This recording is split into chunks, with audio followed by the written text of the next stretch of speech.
There is not a cloud in the sky today. It's going to be a beautiful day, and it is September 19th. I am in zone 6B.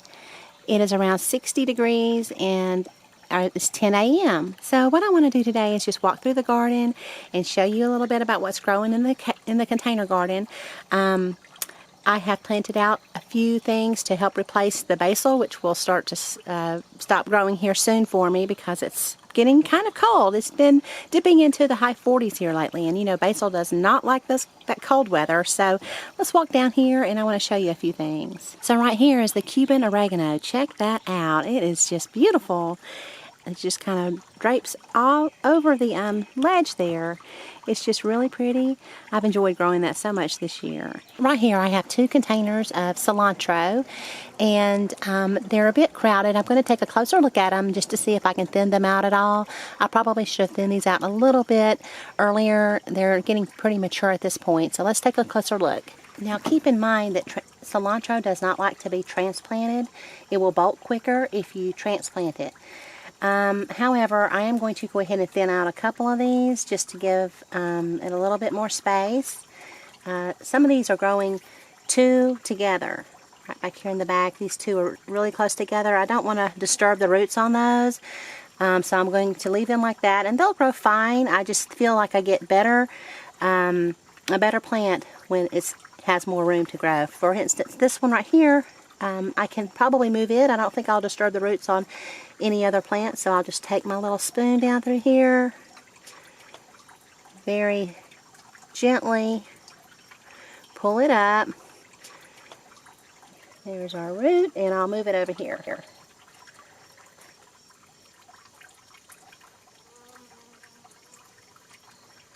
And it's going to kind of fall over for a little while until it roots down. And I'll make sure I give it a lot of water. And I'm actually going to put this in shade underneath my container tree, my Kaffir lime tree, so that it won't burn up today. It's going to get up into the 80s today. And right here in these 2 containers is Wasabi Arugula, and again these are also crowded, so I want to go ahead and thin those out a little bit. There's a couple actually. I'm going to just pull them out together and then separate them. I'm going to water it pretty good first.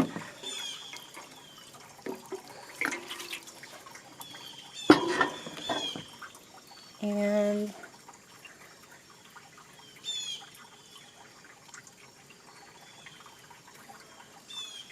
now we will gently just pull them apart. I like to do a lot of plants this way because I don't have to start them indoors and babysit them and take care of them that way. If I just sprinkle out some seeds into a pot or in my raised bed, and then once they're up, I can go through and then thin them out. That way they'll grow better. Okay, so I'm going to go ahead and pop these in the container. Okay, now I want to move those into the shade as well. I'm running out of room underneath my tree, so I'm going to stick them back against the wall behind the mint, and I think that will give them ample shade until the wasabi has enough time to root down. I need to make sure though that I don't leave them over there because that is also an area where it will not receive rain because of the overhang from the house. So we're expecting rain on Monday, and I will move them back out. So that should be perfect timing.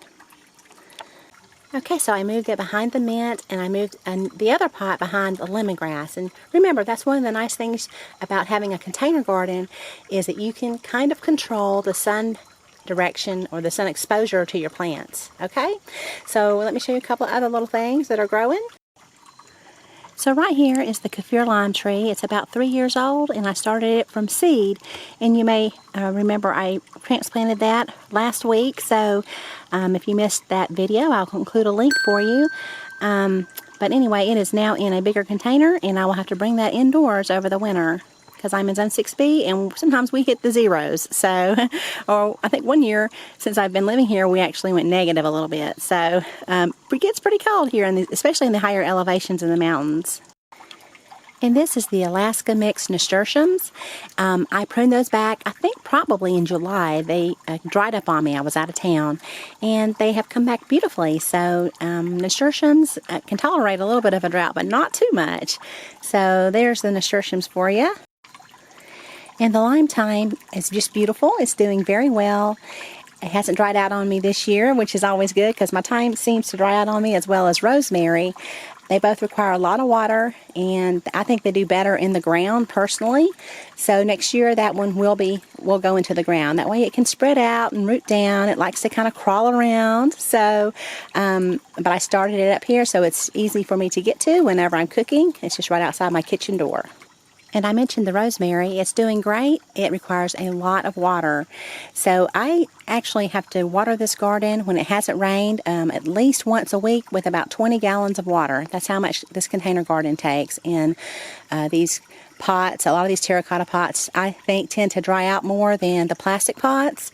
So I will leave a link to where I talked a little bit about containers and that kind of thing last year. So if you want to check that out, you can. Hey, over here I have some wonderful green onion. I need to go ahead and get that. I have been picking away at it and picking away at it, and it's almost gotten a little bit past the mature stage that I like, but it's always good. I mean, I can always end up using it in soup or something like that. I do like it when it's a little bit younger, at around 60 to 70 days versus 100 days. Down here I have some more cilantro and one little basil plant that's on its last leg as well. We've had pretty cold weather, so there's that. And here's the tree that I moved earlier, and I showed y'all that in a video. Finally got that thing moved. My son was great too. He's awesome, so he helped me move that. And then to the right, that's the cilantro that I just moved around a little bit. And then over here to the left is my beautiful French tarragon. Just love the French tarragon. I've been snipping away at it and snipping away at it. I pruned it back in July, and it just grew back beautifully. Okay, so there is the sun exposure of my garden. It's about 10:45 now, and you can see it's not getting a lot of sun. This time of year, I guess the way the sun sits on the horizon, and the trees are always so filled in by September. My garden, each part of my garden probably only gets about 2 to 3 hours of sun a day now. So, and I'll show you that too in another video. So thanks so much for watching, and y'all have a beautiful day.